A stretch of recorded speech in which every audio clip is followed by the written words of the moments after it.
I played MyTeardrop, a fan game based on the Battle for Dream Island series.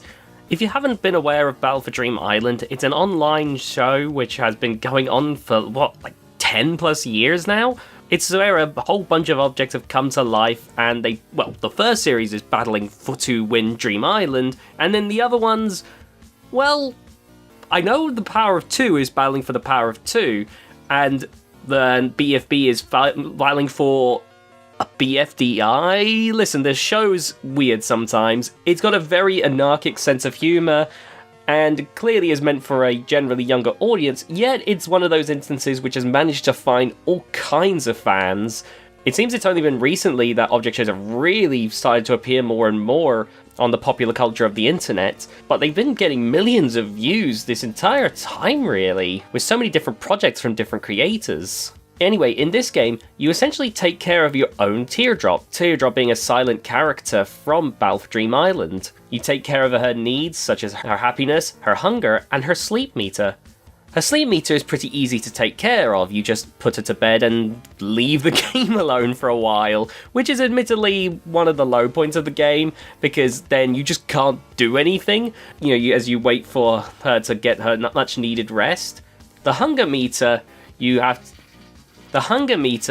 is filled by getting food, but to do that you need coins, which leads us to the happiness meter, which you open up the Wheel of Fun and play games in order to gain the coins needed to be able to actually get the food to feed her, and also get additional outfits for her, but we'll get to that in a second. There's 4 different mini-games at the time of recording, though, saying that it looks like there's room for more games to be added in future updates if the developers decide to add some more. There's GTTATINT 101, which is basically Doodle Jump, but you have to control everything yourself, so it's a little less intuitive. On PC, it's actually completely fine, but I struggled so badly on mobile. Some of these games make more sense on mobile, and some definitely make more sense on PC. It definitely makes for a little bit of a mixed experience. When I was playing this on PC, it wasn't too bad. I could see myself actually enjoying this if I went and spent more time on it. Meanwhile, if I spent a second longer playing this one on my phone, I was going to go crazy. I just couldn't get anywhere on it. Drop Tennis, meanwhile, is a little bit laborious on my PC, I feel, whereas on my phone, tapping away at it is something that the phone was almost built for gaming. While it's a bit repetitive, it's definitely one where when you're on your mobile and you get to the point where you're hitting back and forth like 10 different tennis balls, it is a bit of fun, really. Phase Match is a little bit closer. It's a little bit finicky sometimes when tapping on the different things, when things get a bit too close together. Sometimes it just didn't register a few of my taps, but 99% of the time it worked fine. But on my PC it worked perfectly. Phase Match is definitely one of the more interesting games of the bunch, just because you have like 10 seconds to try and match the faces as quick as you can, and it's very much more difficult than you think to try and tell which of the tiny eyes is the right one, because some are so similar, and some, it's just hard to spot them amongst the whole lot. I definitely find that one to be one of the better ones, but if I'm looking for coins that I can get super easily, I'll play Cakewalk. Just look at this gameplay. You stack up a tower as high as you can, and oh my god, it just keeps going. It just keeps going. It doesn't stop. I eventually had to throw the game just so I could move on. My god. Yeah, Cakewalk is certainly that. You also get a series of different outfits you can unlock, which are made by various different artists in the community. There's some achievements that you can finish off, and just in general, I find the game to be a fun little time, really. Sure, it may not be the most in-depth or polished experience, but as a fan game for a series, I think that this was an honestly pretty decent attempt. And I think if they ever do add more to this game, I would revisit it just to see what else gets added. I think with a little bit more time, the game could actually continue to get better and better. Should you check it out? If you're a Battle for Dream Island fan, then I think it's worth a gameplay session or two. It's a fun little time, and you might get really attached to your particular version of Teardrop. And even if not, I don't think it's a bad game by any means, so What's one game session where you decide it's not for you? It's entirely free, and in fact I'll leave a link to the website where you can play the game for yourself. Now, if you'll excuse me, I need to sit back and watch some shows.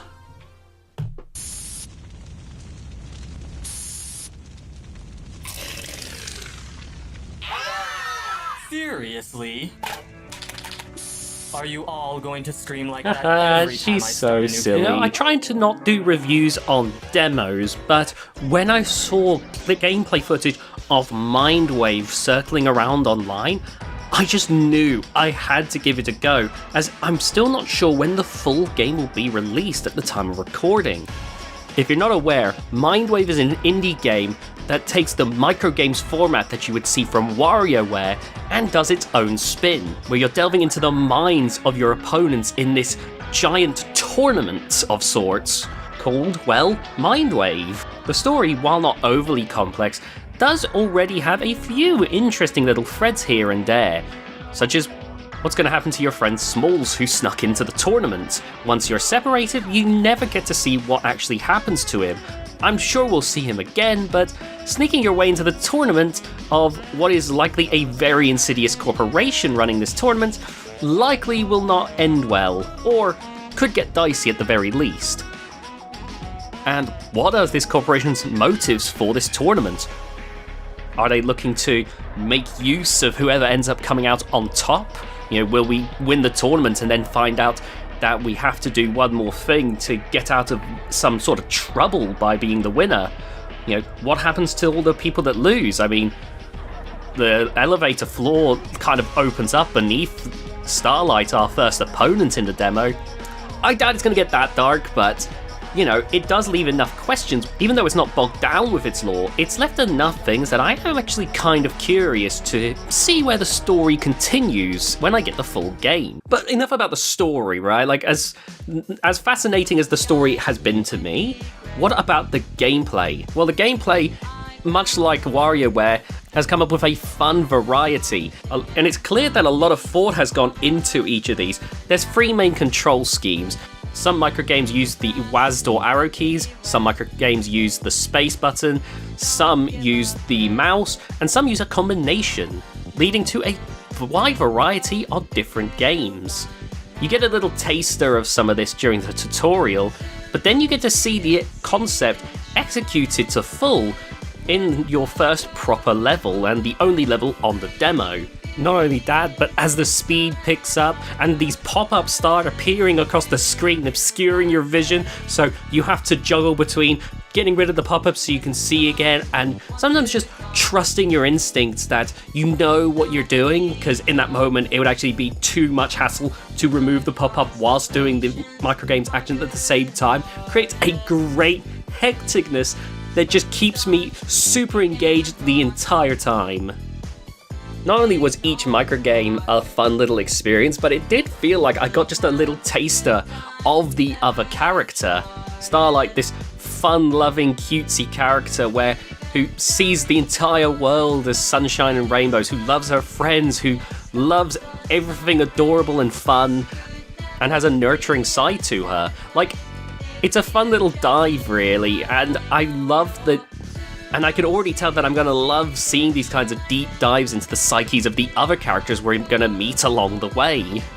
There were other characters as well that we interacted with during the story sections, which leads me to believe we're going to end up delving into their minds later on, and I can only imagine what it'll be like if we delve into the likes of minds of someone like this one guy who cosplayed and really likes interacting with his friends' grandparents.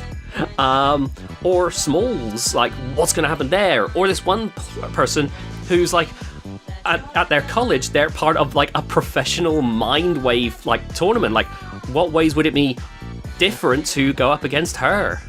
See, this demo has done its job perfectly, because after playing this, which only lasts less than half an hour, I am salivating for more. I'm probably going to end up playing the endless mode after this, because I'm going to need to find a way to try and satiate my hunger for more gameplay until the full release.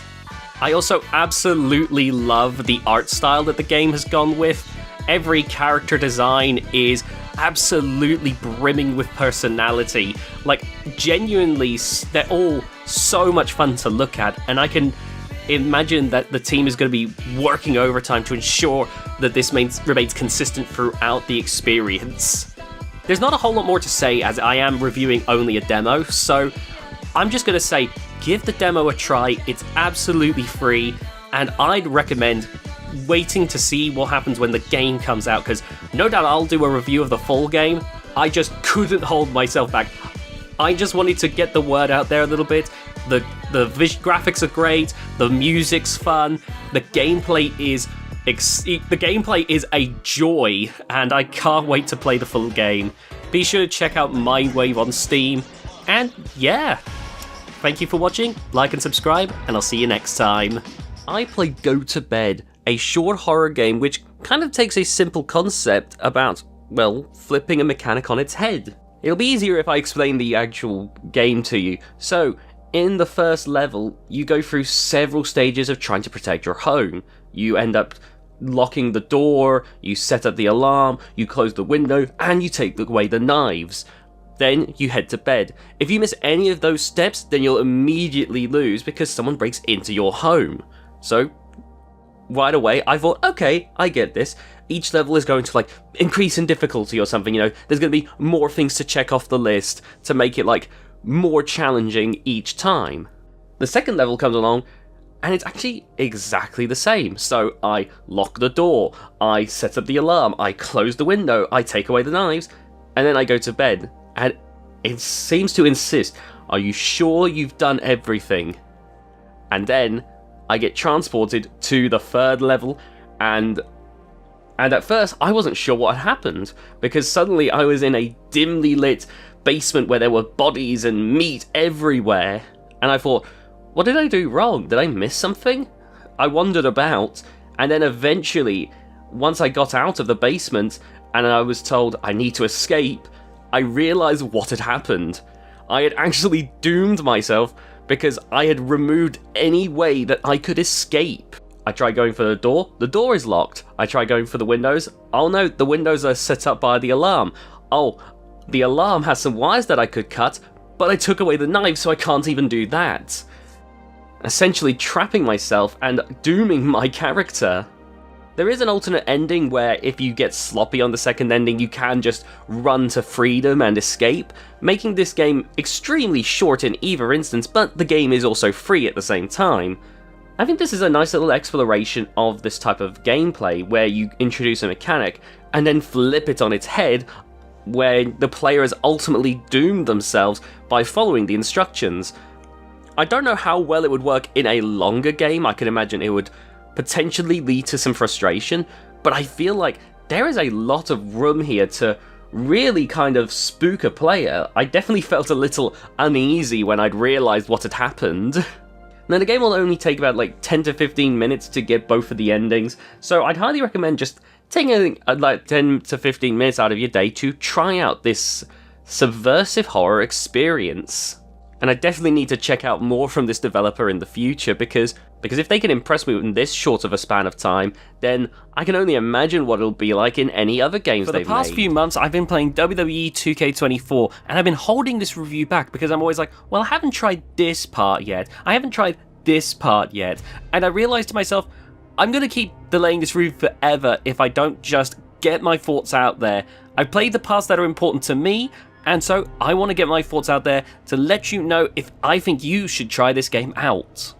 Now, a WWE game being good is very important to me because I go by what I call a 2-year plan. Now, while 2K23 definitely had some things going for it, I did wonder if 2K24 was going to be able to reasonably keep that momentum going in terms of quality. So does it? Honestly, WWE 2K24 might be one of the better wrestling games in recent times. Definitely stepping up to the plate, and I could compare it to other recent modern games that I quite enjoyed, such as WWE 2K19. It's honestly astounding the recovery job that 2K have done in recent years after the appalling 2K20. WWE 2K22 felt like they were dusting themselves off after that huge calamity, and checking what hadn't burnt down in the fire that was Yuke's leaving. And 2K23 and 2K24 felt like they decided to build a bigger and grander experience, seeing as Yuke seemed content with letting the once pristine legacy of the WWE games kind of just stagnate. Like, don't get me wrong, I do love Yuke's and what they did for the WWE games, but in the later years it definitely felt like they'd found a decent holding pattern and weren't doing much beyond that, whereas this has a lot of new things going for it. Now, for those who may be new to wrestling or wrestling games, the general gist is to win, you have to pin your opponent for a free count, make them submit, or you can win by count out or disqualification if you really want, although depending on what match type you have can change the end goal. To get to that point, you have to batter your opponent into submission though. The controls can be a little daunting in the WWE 2K games, as they fall somewhere between Smash Brothers and a regular fighting game, where there are combos you can learn, but nothing ever gets too complex, hence my Smash Brothers comparison. And once you realise the basics, then experimenting in different areas can be all the more rewarding and, in my opinion, tend to make a lot of sense. Like, once you figure out how the general controls work, figuring out everything else kinda just clicks together. The hardest part really is the reversals, as the days of spamming the reverse button ended long ago, with now you having to learn the timings of each move's reversal window, like each opponent is some sort of Dark Souls boss, which I actually kind of find to be better, as it makes every match tense, but it's actually rewarding if you can get good at reversing opponents, and it makes you feel nigh invincible if you can manage to thwart all of your opponent's offense. Now, the game has introduced several new match types this year, which is honestly a pleasant surprise, given how oftentimes the series has been at a bit of a leisurely pace. We may get a new game every so often, such as in 2K23 we got the introduction of War Games, but 2K24 came out of the gate with several notable match types, such as the Gauntlet match, which came in several different flavours. Now, a Gauntlet match, for those unaware, is basically an endurance test, typically a run of singles matches back to back where the person who survives till the end wins, or it can be one person who has to survive till the end with the other opponents trying to stop them. Admittedly, this might be my new favourite match type. Normally I'd go for a nice Royal Rumble as my go-to with the Elimination Chamber and War Games taking the silver and bronze, but 2K lets you go wild with 30 wrestlers, and picking the Eliminator style means that you essentially get a Royal Rumble type match, but instead of throwing opponents over the top rope, you go with pinfall and submission rules, which is ultimately my perfect match type when I just want to throw a whole bunch of wrestlers together and just go wild for a bit of time. Especially if you pick to have vitality restored for wrestlers after each fall, meaning that you can have a wrestler that started in the match last all the way to the end. It's still unlikely, of course, that that wrestler will win the whole thing, but it is so exciting to me to watch a wrestler just last that long when I'm just sitting back and watching. And it also gives me a fighting chance when I'm playing myself. They also introduced the ambulance and casket match, which I'm lumping these two together as the general concept for these is basically the same. There's a thing, and you have to shove your opponent into that thing. And when I saw that these were announced, I was certain that there was going to be some sort of ambulance or casket match in WWE's showcase mode for this year, but neither make an appearance, shockingly enough, meaning 2K have kindly once again given us a match type just because it would be nice to have, and truthfully, it is rather nice. There are plenty different ways to utilize the ambulance and casket. You don't just shove your opponent in, you can slam your opponent into them, you can jump off of the ambulance, which is really fun. So they aren't just end goals, and while they're not my favourite matches, it does get a little bit repetitive trying to shove your opponent into the ambulance and into the casket, only for them to break back out and you rinse and repeat until it finally works. I still think it's a nice, unexpected surprise that they're in the games again. The other match that makes a big return is the special referee match, and this match is one I'm torn between wanting to lavish for finally making return and almost being sad because 2K almost made this better than ever before, unfortunately falling at the last hurdle. Let's get the compliments out of the way first. The match is very well fleshed out, with the special referee having complete dominion over the match, being allowed to either play it completely straight or be as screwy as possible, or at least until you get thrown out for bending the rules too much. You can count really quickly or really slowly, you can flat out ignore rules if you so choose. It all makes for a fun little system, and something I imagine would work amazingly with friends. The bit that I feel could have made it better than ever before was that 2K actually allowed a pseudo-creator referee mode that on paper would have been sweet. Me and my friends heard that and thought we'd be able to not only allow wrestlers to be referees, but even make a referee from the ground up. So, as you're selecting referees for shows, maybe you could pick a custom referee. Unfortunately, it's not quite like Fire Pro. It's a case of you can allow a wrestler to have an alternate outfit as a referee, which is fine, don't get me mistaken. It's just, it was so close. I love having that feature in Fire Pro, so I would have loved to have seen that in WWE 2K, but I get that I'm probably nitpicking there. Overall, it's still a really good thing to see this match type back. On top of all these new matches, there's been several updates across the board, such as Backstage Brawl now being far more interactive than it has been in years past, which I am so glad about, because it was quite frankly driving me mental how barren the Backstage Brawl was. Heck, I remember when they transitioned from the one from like 2K18 and I think 2K19 to the one we have now, where I actually felt it was a bit of a downgrade because there was less going on. But now it is better than ever before. I've seen wrestlers get thrown through the car, wrestlers can get thrown onto this big light fixture. It's honestly a great time with so many more options, and I love that. And they even carried over the ambulance match mechanics to the ambulance that was in the parking lot. So again, there's a lot more to do in the Backstage Brawl. They also added even more weapons, which has been nice. 2K22 introduced things such as the hockey stick, the stop sign, and the shovel to the classic options of tables, ladders, chairs, candlestick, baseball bat, and sledgehammer.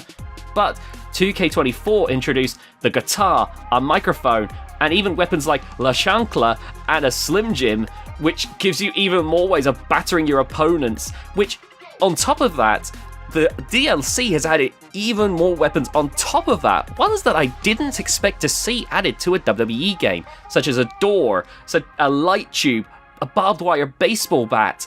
Some of these are weapons that I would have never expected to see appear in a WWE game, given that it typically tries to keep a PG atmosphere. But I am so happy to see that they're willing to push the envelope a bit to allow us to have more options and a better gameplay experience. I mean, you're going to have an ECW pack, then you better be ready to bring the extreme, and they've done that absolutely. Speaking of hardcore, they've actually revised the blood system once again. In 2K19 and pretty much years before that, if wrestlers would bleed, they would all bleed the same and could bleed like they were in a death match. Like, I remember if a match went long enough, wrestlers were coated in the stuff. It was quite grisly. While 2K22 tried to diversify a bit, allowing wrestlers to bleed in different ways. Because every wrestler bled the same way, it could get a bit samey, so they were trying to make it a bit more realistic. But they actually reduced the amount of blood quite substantially, which, if you're smashing a chair over someone's head for an hour, having a little thimble of blood doesn't quite make sense.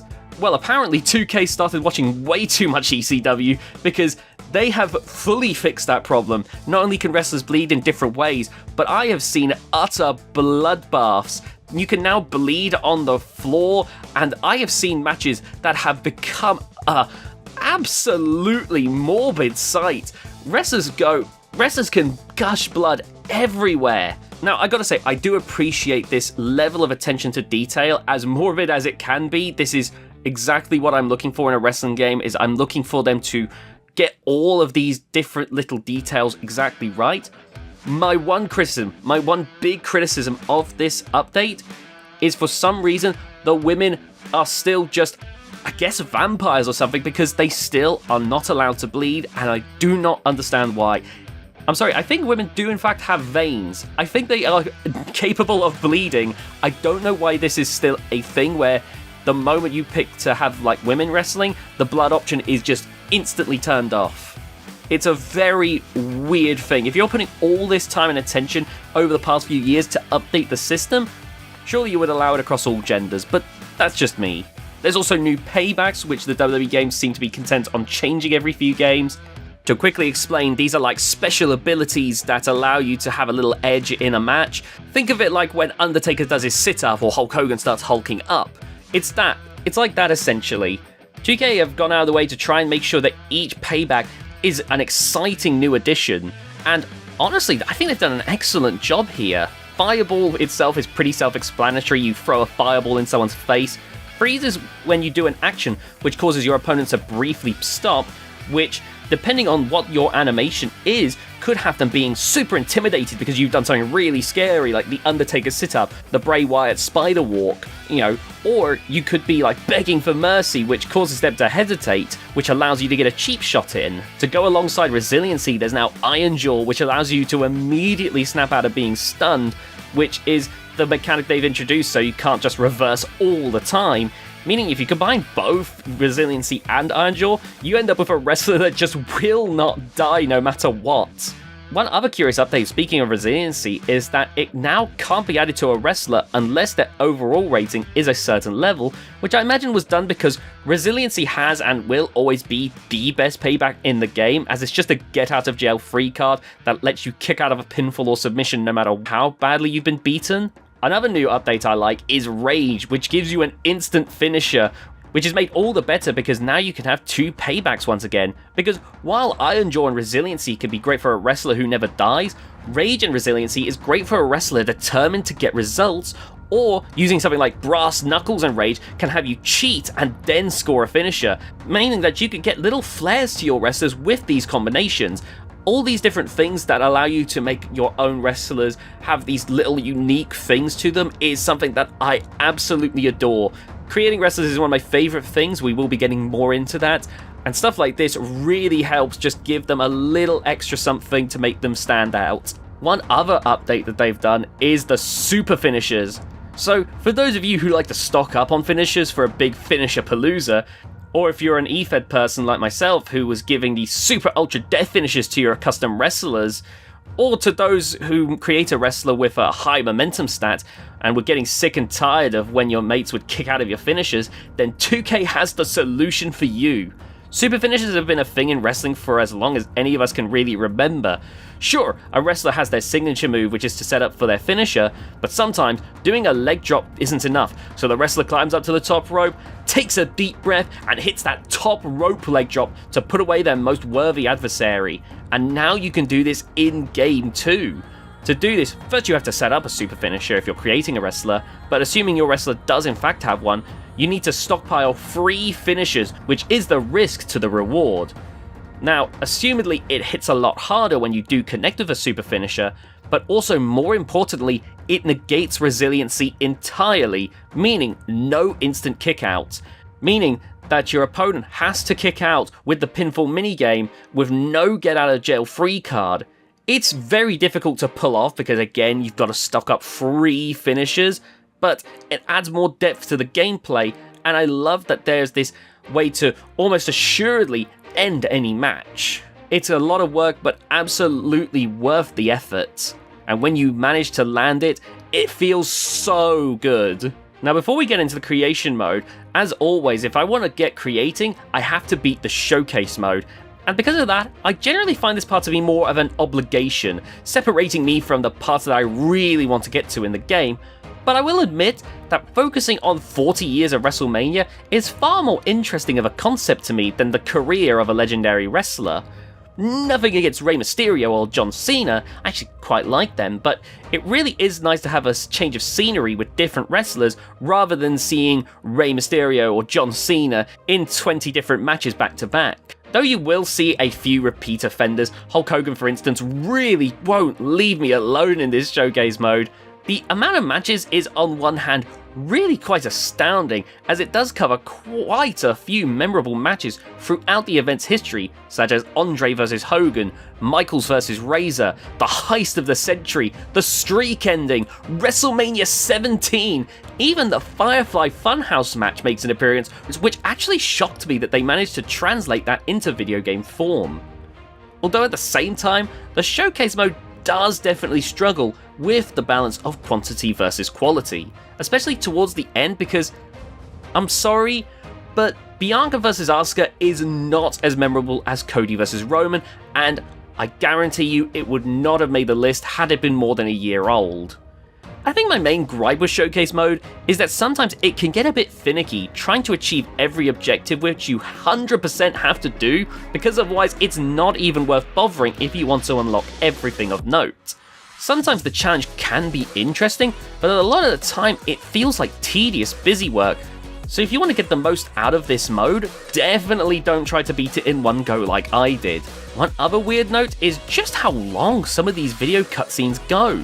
For those unaware, oftentimes the matches will be interspersed with footage of the actual match replicating, but some of these cutscenes go on for so long that I used them as an excuse to type in most of these review notes. Like, they go on so monstrously long. One time I played through this game mode just to unlock stuff, and I was skipping through most of the video cutscenes, and then I decided to record myself playing through the mode for this review, and because I decided to record the actual cutscene, it took so much longer.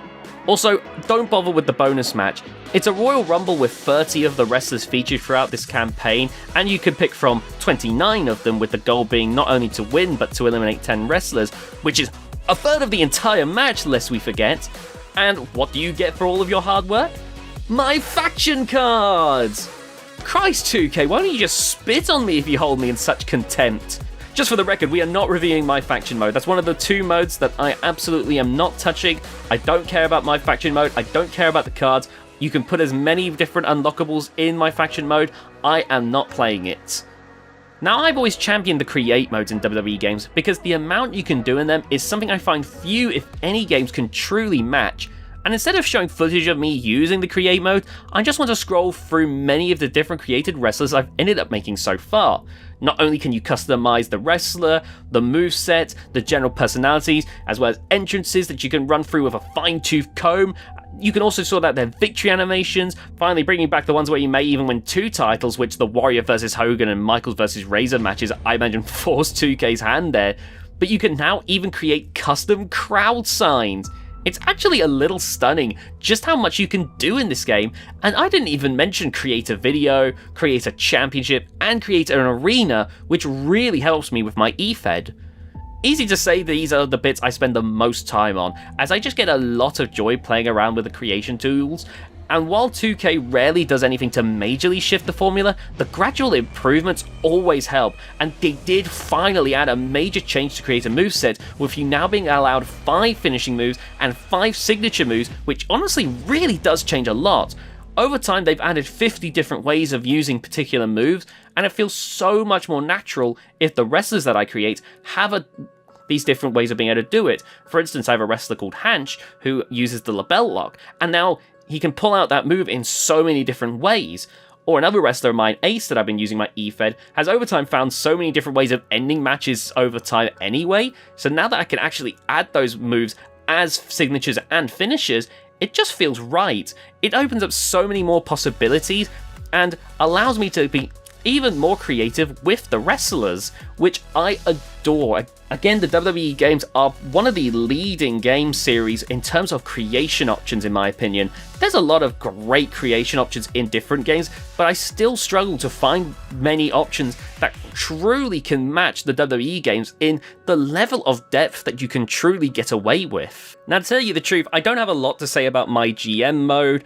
If there's been some major changes I didn't pay enough attention, it's still fine. It's just maybe not the most interesting mode to me. And I haven't played My Rise simply because I'm, again, just not that terribly interested in the story. Maybe sometime in the future I'll do like a part 2 where I review these different modes a little bit more in depth. Anyway, in conclusion, with how good 2K24 is, it does leave me pondering a few things. Can the games really keep up this kind of pace year on year? Or will we see 2K25 be more going back to the old standard of just making sure things are marginally better? I want to hope that this is bringing in a new era where we can finally once again expect big additions to the games like we used to have. I guess my doubt is because even Ukes, as much as I love them, definitely did struggle to make meaningful updates towards the end, and as big as 2K is, games are getting more complex, so I am a little bit uncertain if they can really keep up this level of progress year on year. Suffice to say, while it may be early days, I am fairly confident in adding this to my slowly growing list of favourite wrestling games of all time. So far it joins the likes of Smackdown Here Comes the Pain, Smackdown vs Raw 08, WWE 2K19, and Fire Pro Wrestling World, making 5 games. I promise I've played way more than this, but I don't know which ones I would put in my Wrestling Game Hall of Fame besides these so far. If you want to see this list finally grow, then join me as I'll eventually review more and more wrestling games, past, present, and future. If you've found yourself enjoying any of the past WWE games within the past decade or so, then I would 110% recommend giving this a go. It is a brilliant improvement over what we got even last year. I think that the 2K series is in good hands, and I cannot wait to see what we get in the future. If it continues at this pace, then 2K25 and 2K26 are going to somehow be even better, which is crazy to think about. Anyway, I hope you enjoyed this review of WWE 2K24. Even with the fact that I didn't review My Rise, My GM, and My Faction, this review is one of my longer ones, easily, and that's just because I love these games so much, and I hope you really could tell that through this review. If you enjoyed this video, please be sure to leave a like. This channel's a bit of a smaller one, so these reviews do have a harder time getting out there in the YouTube algorithm, so leaving a like, a comment, that can really help out a whole lot. I'd love to get these reviews, some more eyes on these reviews. If there are games you'd love to see me check out, then absolutely feel free to let me know. I only have so much spare time, but I'd love to check out some recommendations. Thank you so much, and I will see you all next time. You may or may not know, but Spider-Man Remastered, aka Spider-Man for the PS4, PS5, and PC, was one of my favourite games of all time. A game that I 100% completed several times over, played New Game Plus, basically milked the game for all it was worth because it was such an enjoyable experience for me. So when I heard that Miles Morales was coming to PC, I was so excited to finally get my hands on it. But it took me a long time before I really felt that I had the time and energy to dedicate to it. I don't know what it was. I think part of me was just worried that for how much I loved Remastered, that Miles Morales was going to, even if it was still an 8 out of 10 experience, was still going to falter slightly to follow up to the incredible experience that I had the first time around. Well, if that was the case, my worries were completely misplaced, as Miles Morales is just as incredible an experience as the first game. With the story, while it didn't quite have the heavy hits that the first story's experience had, I felt like it might have been just a better overall experience with the writing, as the first game was trying so much to catch you up on all these different aspects of, what you expect from the status quo of Spider-Man, whereas it felt like getting to introduce all these different concepts with Miles Morales was a little bit more natural this time around. That might just be me because I've played the first game so many times at this point, but I really was quite engaged throughout Miles Morales. But thankfully, when it came to both games, their stories ensured that even though I spent what must have been like 9 hours on Miles Morales, both it and Remastered were easy to get through and barely felt like that. And it felt more like I'd spent 6 hours on the game. In fact, I was ready to talk about how, oh man, the game was quite short, but when I realised how much time I'd actually sunk into the experience, I was kind of amazed. The Insomniac Spider-Man games are so much fun, where there's always something going on, that it makes it feel like no time at all has passed. It's really a giant breeze to play through. On the gameplay front, a lot of what made Spider-Man work is carried over into Miles Morales. Web swinging is so much fun that I will never fast travel unless I'm forced to by the game. Like, an objective could be on the complete opposite end of the map, and I'm just seeing that as an excuse to swing to my heart's content, web zipping to different platforms, and just having a great old time. With combat, we do have a few more tricks up our sleeve now, as it feels instead of relying as much on web gadgets, Miles himself has several other tools at his disposal, such as Miles' bioelectricity, which ends up being cool stuff like these venom moves. Nothing to do with the symbiote though.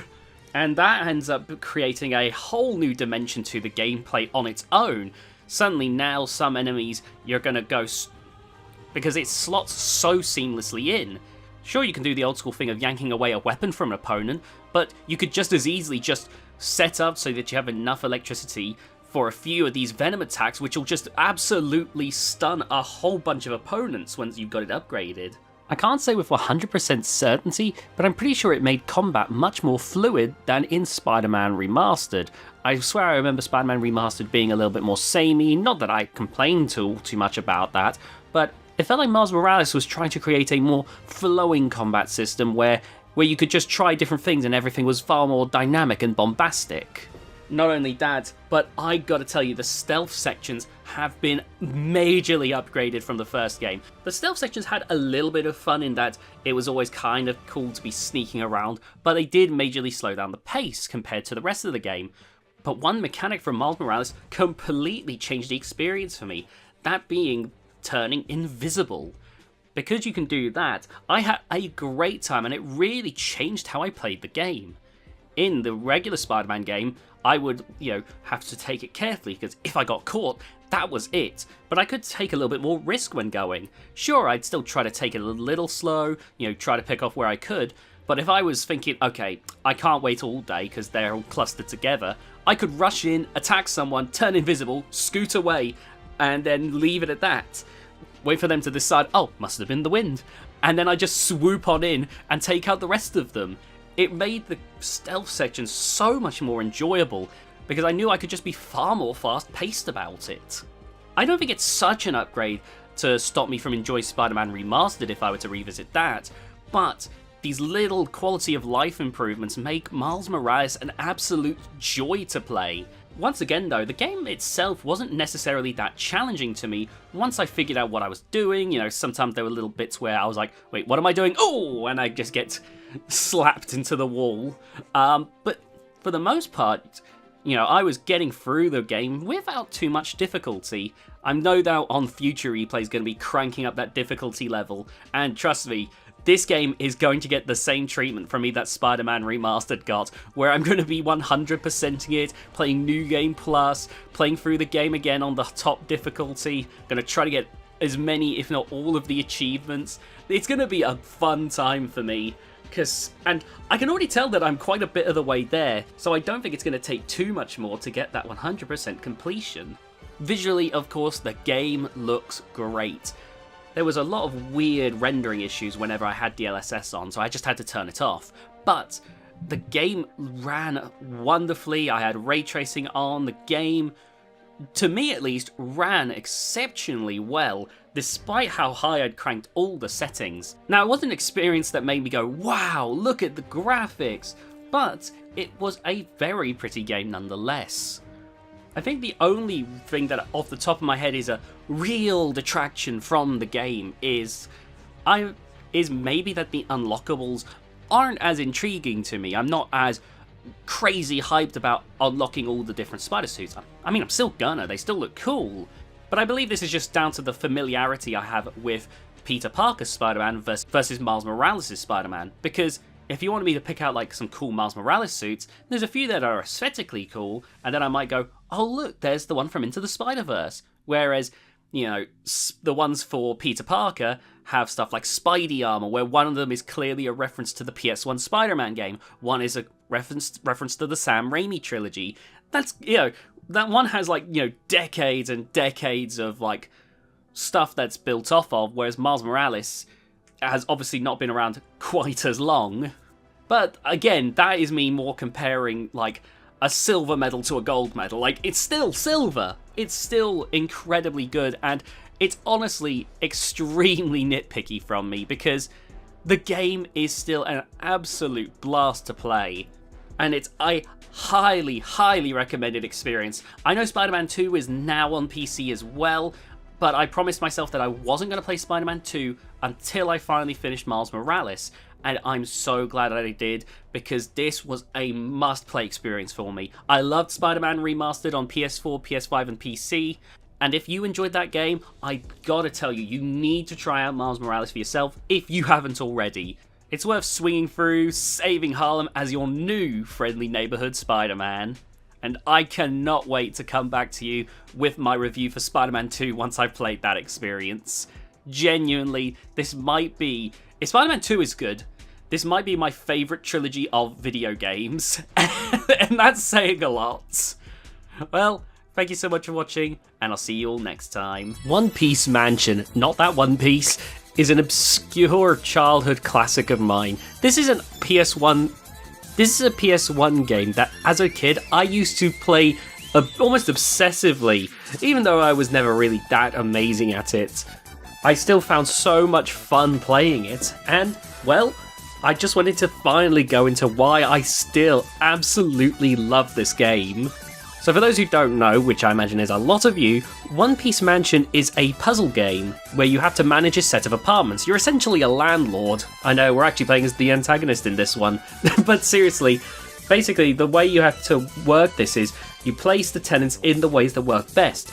You see, every single character in this game has either positive and or negative attributes shown by blue or red arrows. And you have to try and do the difficult task of balancing all of these out. And this can be easier said than done. Sure, you can put a few of the red arrows so that they're pointing it in places where it'll never affect another tenant, like into an elevator or at the bottom floor. You can make it so that those problem tenants are causing as little damage as possible, but at the end of the day, there's only so much you can do, so you start to try and balance it out, putting enough positive forces around negatively affected tenants so that their stress levels balance out. That's another thing to keep in mind, is that every tenant has a stress level, and if their stress meter builds all the way up, they will quite literally explode, and you will lose money. And nearly everything you do in the game costs money.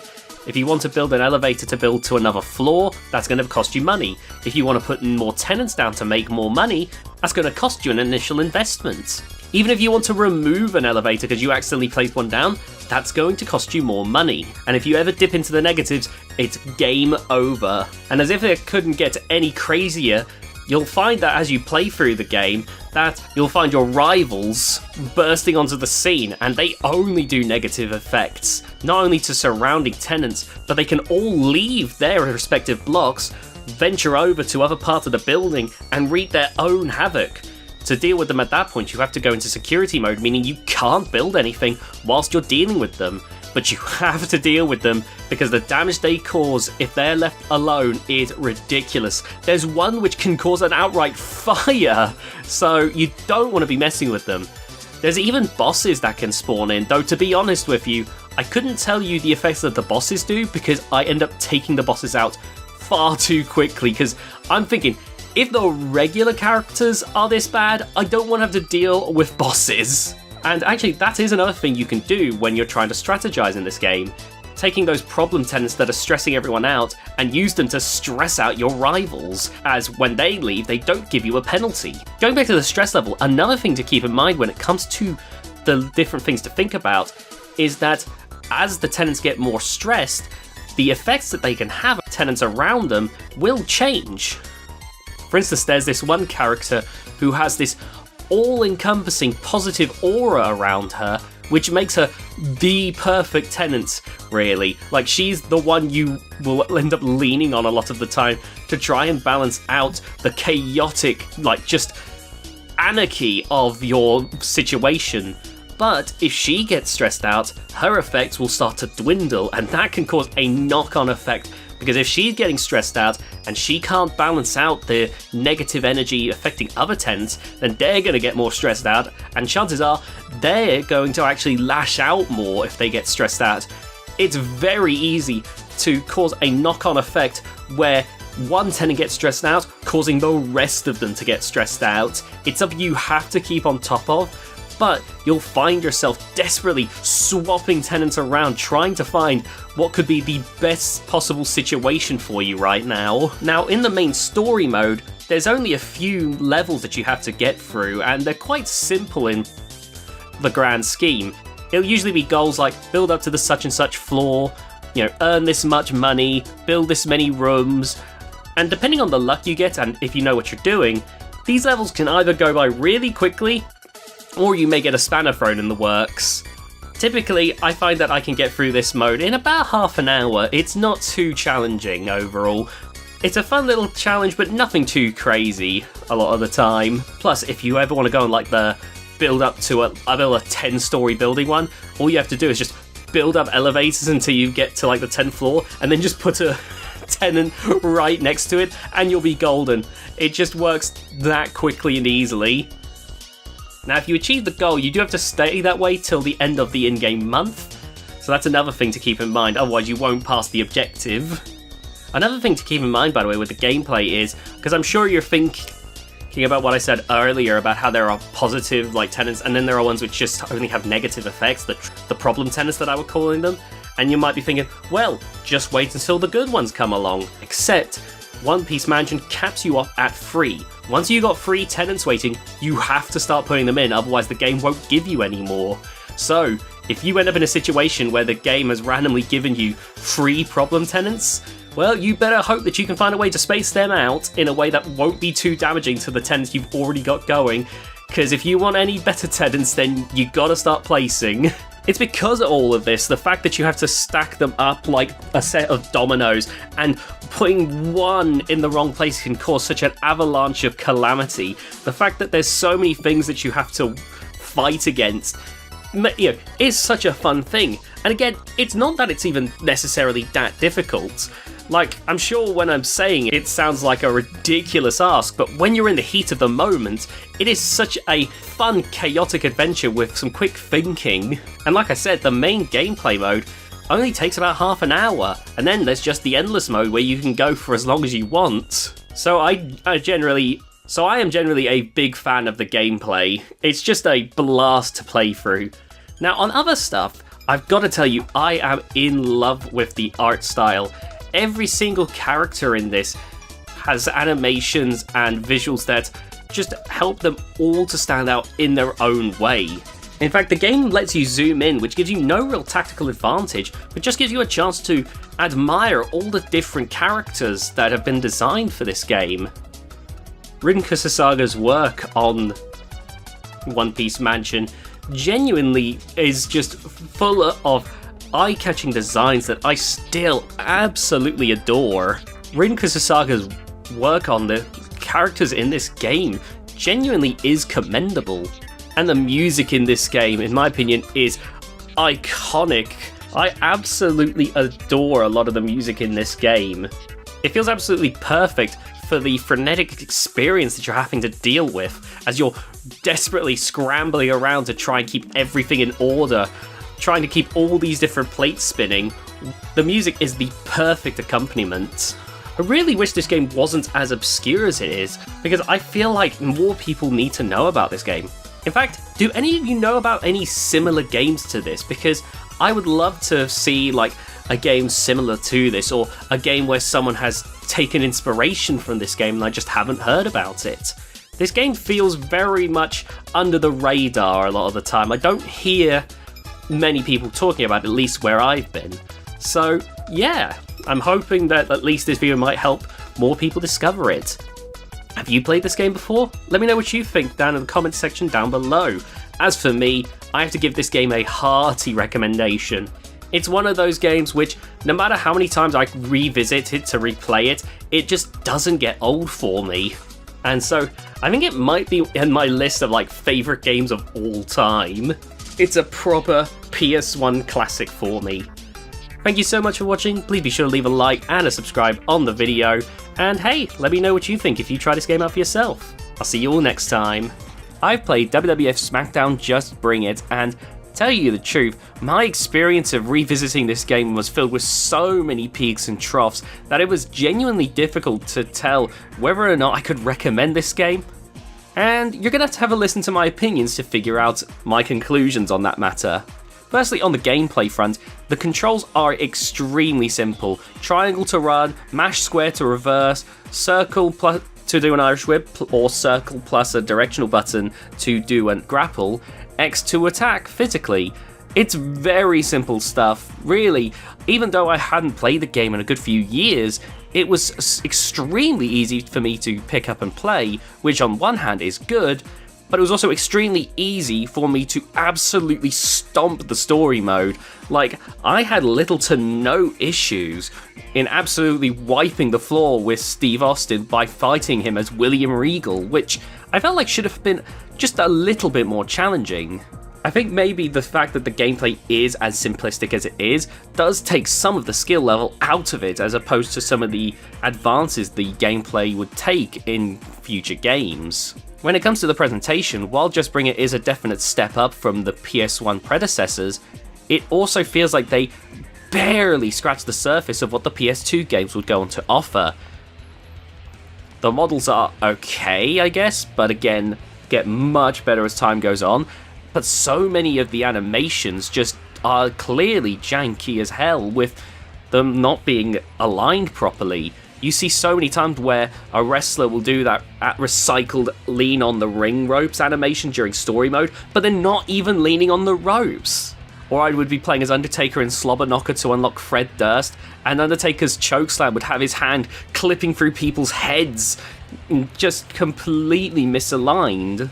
Or the fact that because so many of the animations are recycled in story mode, you would see people moving their lips, but because the cutscene has no dialogue for that character, it just looks like they're just murmuring to themselves, like they've gone crazy. Things I did like about the presentation were that, honestly, the menu is one of my favourite menus in wrestling game history. The eerie electrical hexagons is honestly such an iconic aesthetic for me that I genuinely love that. But outside of the menu's presentation, the game just has so many places where it falls short. The presentation is definitely a low light. In fact, when it comes to the game overall, there's several aspects of it that made me think for years that this game was meant to be a PS1 game but got brought over to the PS2 at the last moment. But looking at it now, I'm almost certain was a situation where the game just went through a similar crisis to WWE 2K15 or WWE 2K20, where the game company essentially had to start everything over from scratch, porting it over to the PS2, because there's some areas where you can tell that they had to try and cut a few corners just to get the game together, not only with the recycled animations that I mentioned before, but in areas like, say, triple moves, for instance, a section which actually sounds really cool. You get the double team moves that you see, but this was going to be one for 6-man tag teams. Unfortunately, there's only one move, and there is only ever one move as far as I can remember, so this section in Create a Moveset is entirely useless. Then there's the fact that the memory card file size is utterly monstrous. Listen, I understand this isn't as much of a problem anymore, unless you're someone who is as old as me, or you just bought your PS2 yesterday and haven't had the chance to get a third-party memory card that's bigger than the traditional 8 megabytes. But if you were someone like me as a kid who was saddled with the classic 8 megabyte Sony PlayStation 2 memory card, and then you found out that WWF Smackdown Just Bring It was going to take over half of that, well, that was certainly a kick in the teeth. Hell, you could only make 12 wrestlers. I don't understand how this game can take up so much memory card space. It's clearly unoptimized to all hell, because I don't think that there was a single wrestling game on the PS2 that came even close to that. And oh my god, the commentary. It's safe to say the commentary for WWF Smackdown, Just Bring It, is really disjointed. And while it is extremely funny, it is still so bad. Now with all that in mind, you must think that I absolutely hate this game. I mean, all I've been doing is ragging on it for these past few minutes, but it isn't all purely black and white like this. At first, I was thinking that I was going to hate returning to story mode, because I knew how simplistic the overall stories are, but I actually found it a little bit of a blessing at the same time. The stories, yes, were at their bare minimum, and were hardly compelling like some of the future games would be, but they're often so short that they're quick and easy to just sit back and go through. Plus, with the different branching paths, while the initial stages can get a little bit repetitive, it was very engaging for me to quickly venture off to a different path. You know, I could go forth and fight for the tag team titles, The route I took allowed me to unlock Spike Dudley by taking on the Dudley Boys in a tables match, but if I'd have stuck on the regular path, I would have found another tag team partner for a 6-man tag team match against the tag team champions. Or the fact that you can obviously go off for the world title, which is probably the simplest story of them all, or go off to fight for like the light heavyweight, European, Intercontinental titles. You could go find Rhino to fight for the hardcore title. You could even decline to go for a title to fight Tajiri, which I don't know what Tajiri's saying, but I'm willing to bet that this isn't actually a sentence. Honestly, it is entertaining enough that it can keep me going. I swear I remember one route I took once, where I somehow managed to fail so tremendously as a kid. I swear the story actually ended with Vince throwing me out of the building. I can't remember how to do that, and I could be completely misremembering, but I swear that happened to me once. Safe to say that the story mode, whilst basic, like it's down to the bones, there is enough entertainment value there that I still had a good deal of fun with it. Stuff like the Slobber Knocker mode is a lot of fun, and while the Royal Rumble mode is far too easy to get eliminated from, the fact that you can very quickly and easily get back into the game, you know, once the HUD has updated so your wrestler that you were just playing as gets replaced with another wrestler, you can quickly select a new wrestler with the select button, makes it so that the frustrations of getting eliminated quickly are very quickly balanced out because you just have to wait like 2 minutes before you're back in the action again. It's only more in matches like, say, a steel cage match that I feel that things don't quite feel that great. It's clear that some of these matches are just carried over from how they were in the PS1 titles, which were fine back in the PS1 titles, but were clearly beginning to show their age on the PS2. You had the Creator Wrestler mode, which I honestly had expected to be awful, given how so many parts of the gameplay seem to be at its bare essentials. But honestly, I actually didn't have a hard time with the gameplay there. I started off playing around with one of the preset wrestlers before deciding to remake one of my wrestlers from scratch, and I actually didn't have such a hard time with it. There was enough stuff here that you can absolutely go a little wild and create a few fun and varied options. It actually reminded me how I was able to spend so much time on this game back in the day. The fact that there is only 12 wrestlers that you can make is still an absolute buzzkill, but the fact is, you absolutely can make the most of those 12 wrestlers with some fun and varied options. I'm definitely going to be tinkering around with this. As someone who loves making custom wrestlers, I can see myself going back and tinkering with this. Plus, fun fact, there's a very quick and easy way to make your custom wrestlers overpowered. Just go to the attributes, go to auto settings, X, triangle, XX. And you get to select to have average stats, and you haven't spent any points, which you can then use those to just max out every single stat on your character, making them completely OP. A lot of fun, honestly. So overall, with the fact that the gameplay is easy enough to get into, the fact that the Creator Wrestler is at least good enough to keep me interested, and the story mode, while extremely basic, has got enough going on to keep me entertained, this, at least for me, is a bit of a guilty pleasure. However, is it a game that I can personally recommend to you? Not necessarily. Honestly, with Smackdown, Shut Your Mouth, and Here Comes the Pain, it's kind of difficult to go and tell you that you should seriously give this game your time unless you're really into that era of wrestling games. The game is stripped back in so many departments in comparison to so many of the offerings that you can get on the PlayStation 2 that I find it difficult to separate the part of myself that played this game for hours upon hours upon hours back in the day versus the reality that I don't think as many of you would have such a fun time if you yourselves were playing it for the very first time. So overall, I can't say that I recommend this, just because I don't think for first time players you're going to get the same enjoyment as I do, or levels of forgiveness that I give to the game. Overall though, I will say that I still had a positive enough time with the game that I probably will still revisit it every so often, and I'll probably end up filling those 12 Creator Wrestler slots by the time this video goes public. It's just the way I am. If you enjoyed this video, please remember to like and subscribe. If you could also share this video with your friends, that would be massively appreciated. Thank you so much for watching DUOMINUS. Feel free to leave in the comments whether you agree or disagree. Do you think I'm being too harsh on this game?